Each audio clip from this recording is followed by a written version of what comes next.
नमस्कार, ट्रेंडी व्लॉग्सच्या या आजच्या कुकिंग व्लॉगमध्ये तुमचं खूप खूप मनापासून स्वागत आहे।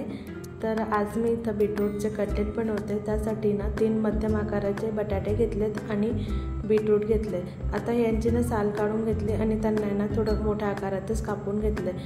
कुकरमध्ये पाणी गरम करून त्यामध्ये एक गाळणी ठेवलेली आहे किंवा एखादी प्लेट ठेवायची आणि हे आपल्याला वाफवून घ्यायचे आहे। तर त्यासाठी ना एका स्टीमरमध्ये सुद्धा हे केलं तरी चालतं। इथं मी कुकरचे 2 ते 3 शिट्ट्या घेऊन घेतल्या जेणेकरून जे बटाटे आणि बीट आहे ते छानपैकी शिजणार। ते शिजतं तोपर्यंत ना इथे मी बाकीची तयारी करून घेतली। तर इथे मी अर्धी किंवा पाऊण वाटीसारखे पोहे घ्यायचे आणि त्यांना भिजत ठेवायचे। इथे छानपैकी बटाटे आणि बीटरूट शिजलेलं आहे।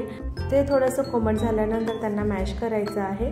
इथे जे भिजवलेले पोहे आहेत हे सुद्धा यामध्येच टाकायचे आहेत। यामध्ये टाकण्यासाठी इथे मी एक मोठा आकाराचा कांदा बारीक चिरून घेतला आहे, कोथिंबीर बारीक चिरली आणि आलं आणि लसूण हे सुद्धा किसून घेतलेलं आहे। आलं लसूणची पेस्ट जरी असेल तर ती वापरली तरी चालतं, पण इथं मी किसून घेतला आणि त्यानंतर बटाटे इथं मॅश केले। तर जसं आपण बटाटे उकळवतो ना त्या पद्धतीने जरी साल काढून डायरेक्ट शिजवलं आणि त्यानंतर किसून घेतलं तरी सुद्धा चालतं। इथं मला जे सोपं वाटलं मी त्या पद्धतीने केलेलं आहे आणि इथं सगळं मिक्स करून झालेलं आहे आणि छान असं रंगसुद्धा दिसतोय। तर इथं मी ना काय करणार, आता हे जे बारीक चिरलेलं साहित्य आहे यामध्ये मिक्स करून घेतलं। हे जेव्हा बनवलं ना तर मला वाटलंच नव्हतं की मुलं आवडीने खातील, कारण की मुलांना बीटरूट खायला खूप नाटकं करतात। तर या पद्धतीने बनवून दिलं तर त्यांनी खरंच खूप आवडीने खाल्लं आणि त्यांनी मला ना पुन्हा बनवायला लावलं।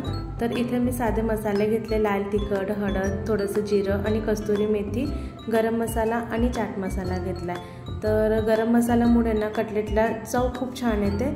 इथं मी कॉर्नफ्लॉवरची स्लरी घेतलेली आहे आणि बारीक रवा घेतला आहे। आता या मिश्रणामध्ये ना चवीनुसार मीठ टाकून घेतलं आणि सगळं एकजीव करून घेतलं, म्हणजे ना छान असं मिक्स करून घेतलं। आता कॉर्नफ्लॉवरची स्लरी कशी बनवायची, तर 2 चमचे कॉर्नफ्लॉवर घ्यायचं आणि त्यामध्ये 2 चमचे पाणी टाकायचं, किंवा कॉर्नफ्लॉवर नसेल तर मैदा जरी वापरला तरी चालतो। 2 चमचे मैदा घ्यायचं, त्यामध्ये पाणी टाकायचं आणि जर मैदा पण नसेल तर तांदूळचं पीठ घ्यायचं, त्याने सुद्धा चव खूप छान येते। फक्त आपल्याला ना कोटिंग करायचं, त्यामुळे काहीतरी स्लरी वगैरे लिक्विड टाईप यूज करायचं असतं। तर इथं ना मी छान असे कटलेट आपले जसे आलू टिक्की बनवतो ना त्यानुसार शेप देऊन दिला आणि मस्त असे कटलेट दिसत होते आणि खायला तर खूप छान झाले होते। आता ना हे सगळे एक साईडला मी करून ठेवते, म्हणजे जेणेकरून ना सोबतच सगळे डिप करून त्याला कोटिंग करता येईल रव्याची। तर रव्याच्या ऐवजी ना बरेच जण पोहेसुद्धा वापरतात। पोह्यांचं चुरा करून घ्यायचं किंवा मिक्सरला बारीक करायचं, त्या पद्धतीने जरी केलं तरी आपले जे कटलेट आहे ते चविष्ट होतात। इथं माझ्याकडे बारीक रवा होता त्यामुळे मी तोच वापरला आणि जसं आपण फिश फ्राय करतो ना त्या पद्धतीनेच हे करायचं होतं। तर इथं थोडं ओलावा वाटत होता ज्यावेळी आपण कटलेट स्लरीमध्ये डिप केलं आणि रवा लावला।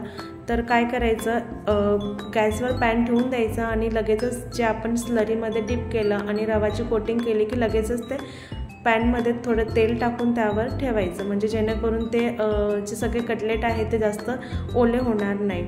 तर इथं मला व्हिडिओ बनवायचा होता त्यामुळे सगळे एक सोबतच करून घेतले आणि त्यानंतर पॅनमध्ये तेल टाकलं आणि त्यावर हे रचून दिले। हे कटलेट ना डीप फ्रायसुद्धा करू शकतो। इथं मी पॅनमध्ये थोडं जास्त तेल टाकलं आहे जेणेकरून ना ते कटलेट आतून छान असे शिजतील, दोघं बाजूंनी छान असे क्रिस्पीसुद्धा होतील। 2 ते 3 मिनटं झाल्यानंतर त्याची बाजू फ्लिप करायची आहे, म्हणजे दुसऱ्या बाजूला पलटून घ्यायचे आहे। तर अशा पद्धतीने ना मी एक करून फ्लिप करून घेतले। दुसऱ्या बाजूने सुद्धा ना 2 ते 3 मिनटापर्यंत राहू द्यायचे आणि पुन्हा फ्लिप करायचे, जेणेकरून ना ते छान असे कुरकुरीत होतील। एकूण मी इथं ना 7 ते 8 मिनटापर्यंत छान असे पॅनवर राहू दिले आणि बघा तुम्ही छान मस्त असे लाल लाल बीटरूटचे कटलेट तयार झालेले आहे।